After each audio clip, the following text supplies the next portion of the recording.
Hi, I'm Miles Protter, and I'm going to talk today about certainty.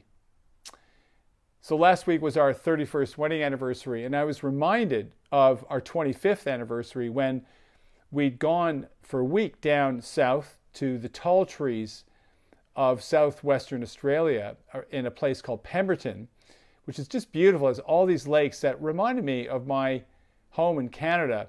And it's actually quite rare here in WA to get so much fresh water. And my wife, Deb, and I, we'd just come out of the water. We'd have this lovely swim in this lake. And we'd kind of just dry ourselves off. And this kangaroo, massive kangaroo, hops by and goes to the edge of the water, has a drink. And my wife, Deb, she looks over to the other side. She sees all these other roos. She goes, there's his mob. He's going to jump in and swim over to join them. I go, come on, kangaroos don't swim. She goes, where did you hear that? Of course they swim. And I said, I'm absolutely certain they don't swim. Like, how could they swim with those big floppy feet and those massive tails? And, you know, they don't have anywhere to practice. It's just a couple of lakes and that's it.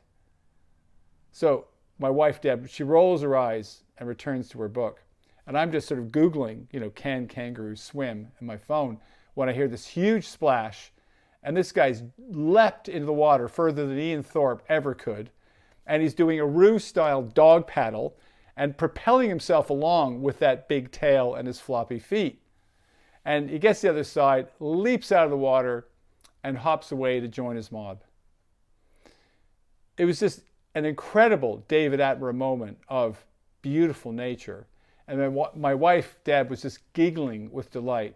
But she said nothing about my ridiculous assertions. I obviously felt pretty stupid, and I started wondering about, gosh, why do I want to pretend to know everything all the time and be so certain about stuff? And I just thought back to, my dad and all the influences I had as a child on me that have me do that. And I don't think it's an uncommon thing amongst men, especially. And it made me think about all those times when I've been so certain about something that hasn't turned out to be true. Like a time when I was sure a customer was mad at us because we hadn't heard back from them, when in fact they were just very busy. And another time I told my boss I was about the certainty of this massive sale, when in fact the customer had already decided to go elsewhere. So this Christmas and New Year, I've decided that it's really good for me just not to be so certain about things and not to have to try to know everything all the time. It's less embarrassing, more relaxing, and maybe I'll actually learn something. And how about you? Are there some things you're absolutely certain about that maybe a little bit of doubt would be healthy? I hope this has been helpful.